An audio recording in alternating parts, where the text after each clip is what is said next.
Good morning dear students. ये हमारा 9th class का 3rd चैप्टर चल रहा है, एटम्स एंड मॉलिक्यूल्स। ठीक है, इसमें हमने देखा था कल 2 लॉ किए थे, law of conservation of mass और लॉ ऑफ कांस्टेंट प्रोपोर्शन।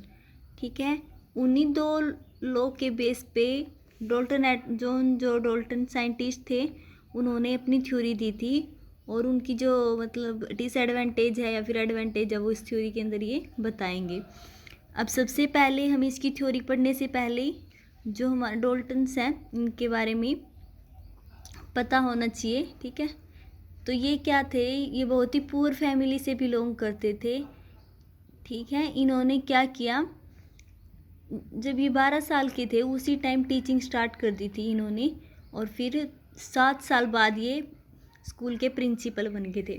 ठीक है, फिर इन्होंने क्या किया, 1783 के अंदर ये मैनचेस्टर चले गए थे स्कूल प्रिंसिपल की पोस्ट को छोड़ के, और वहाँ इन्होंने क्या किया, मैथ पढ़ाया कॉलेज के अंदर।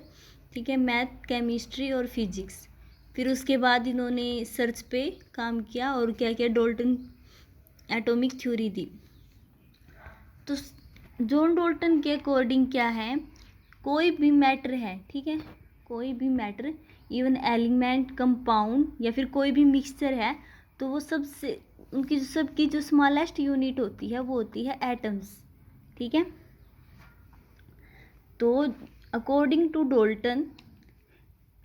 Dalton atomic theory, all matter, ठीक है, ऑल मैटर, कोई भी हो matter, whether an element, a compound और a mixture, is composed of small particles.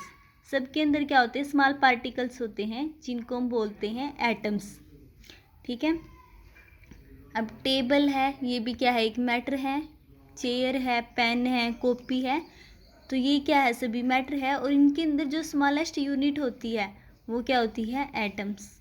कोई एलिमेंट है, ठीक है, जैसे H2 है, ठीक है, सोडियम है, तो उनके अंदर भी क्या होती है, स्मॉलेस्ट यूनिट एटम्स।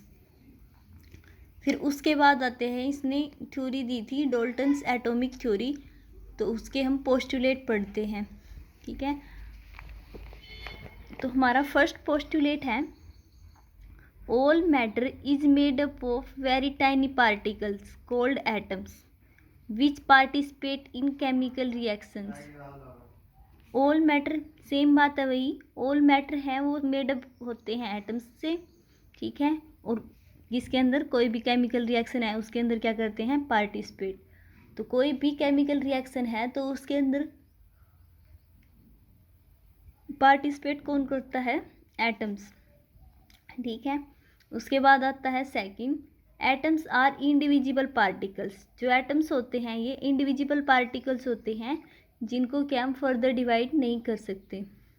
ठीक है, हमने देखा था कि जो मैटर होता है उसको हम डिवाइड करते हैं, फर्दर डिवाइड करते हैं, और एक स्टेज ऐसी आ जाती है जिसको हम फर्दर डिवाइड नहीं कर सकते, तो उसको हमने क्या बोला था, जो स्मॉलेस्ट पार्टिकल से जो इंडिविजुअल है वो क्या थे, एटम्स। ठीक है, atoms are indivisible particles which can not created और डिस्ट्रॉयड। ना तो हम इसको क्रिएट कर सकते हैं, पैदा कर सकते हैं कहीं से, कोई भी केमिकल रिएक्शन है, ना ही इसको हम ख़त्म कर सकते हैं कम्प्लीटली। ठीक है, ये क्या होते हैं, एक टाइप के एटम्स कंबाइन होकर आपस में दूसरे टाइप के एटम्स में कन्वर्ट हो जाते हैं, लेकिन ये नहीं है कि एक को हम वहाँ से जनरेट कर लेंगे या फिर एक को हम डिस्ट्रॉय कर लेंगे, कोई भी केमिकल रिएक्शन है। ठीक है, उसके बाद है next postulate third, atoms of a given element are identical. एक ही एलिमेंट का जो एटम्स है, दोनों एलिमेंट्स क्या होते हैं, आइडेंटिकल होते हैं, मास के अंदर भी और केमिकल प्रॉपर्टीज के अंदर भी। अब हम क्या ले लेते हैं, H2 है, ये है एक एलिमेंट। ठीक है, इसके अंदर 2 एटम्स प्रेजेंट हो गए, एक हाइड्रोजन ये और एक हाइड्रोजन ये, तो एक ही एलिमेंट्स के दोनों एटम्स, हाइड्रोजन हाइड्रोजन, दोनों का मास क्या होता है, 1 ग्राम 1 ग्राम। ठीक है, सेम इसकी प्रॉपर्टी होगी केमिकल और सेम इसकी प्रॉपर्टी होगी, तो हम बोल सकते हैं atoms of a given element, given element के जो एटम्स हैं वो क्या होते हैं, आइडेंटिकल होते हैं, दोनों क्या होते हैं, सेम, मास के अंदर भी और केमिकल प्रॉपर्टीज के अंदर भी। जिस टाइप की रिएक्शन ये हाइड्रोजन शो करता है उसी टाइप की ये करता है। तो हम बोल सकते हैं, ये तो था हाइड्रोजन का एग्जाम्पल। जैसे एक ले लेते हैं हम Cl2, ये भी एक अलग एलिमेंट है, तो इसके अंदर 2 एटम्स प्रेजेंट हो गए Cl के, ठीक है। फर्दर हम इसको डिवाइड नहीं कर सकते। तो दोनों क्लोरीन है, इनका जो मास होता है वो 35 होता है, 35.5। तो दोनों के अंदर क्या है, मास भी सेम है गिवन एलिमेंट का, और जो केमिकल प्रॉपर्टीज होती हैं वो भी दोनों की सेम है। ये भी गैस फॉर्म में होगा तो ये भी गैस फॉर्म में, ठीक है। ये तो था गिवन एलिमेंट में दोनों एटम्स की प्रॉपर्टी सेम होगी, मास भी और केमिकल प्रॉपर्टी। नेक्स्ट क्या बोल रहा है, atoms of a different elements have different masses, ठीक है। डिफरेंट एलिमेंट्स, ठीक है, इसमें था सेम एलिमेंट, डिफरेंट एलिमेंट्स के जो एटम्स हैं उनका डिफरेंट मास होगा उनकी, और डिफरेंट क्या होगी, केमिकल प्रॉपर्टी। अब एक एलिमेंट तो हमने ले लिया हाइड्रोजन और एक हमने ले लिया Cl2, ये एक एलिमेंट है, ये एक एलिमेंट है, डिफरेंट एलिमेंट हो गए दोनों। इसका एक एटम ले लिया हाइड्रोजन और इसका एक एटम ले लिया क्लोरीन। अब इसका मास हमें पता है 1 ग्राम, ठीक है, इसका मास है 30.5 ग्राम, ठीक है। अब क्या है, डिफरेंट एलिमेंट्स के जो एटम्स हैं उनका क्या है, डिफरेंट मास, इसका मास 1 ग्राम है और इसका मास 35.5 ग्राम। तो हम बोल सकते हैं कि डिफरेंट एलिमेंट के जो एटम्स होते हैं उनका मास क्या होता है, डिफरेंट होता है, और उनकी प्रॉपर्टी है जो केमिकल प्रॉपर्टी वो भी अलग होगी। हाइड्रोजन है, ये अलग टाइप का नेचर शो करता है, कोई भी केमिकल रिएक्शन है, और ये अलग टाइप का, ठीक है। ये हैवी है ज़्यादा, ये लाइट होता है।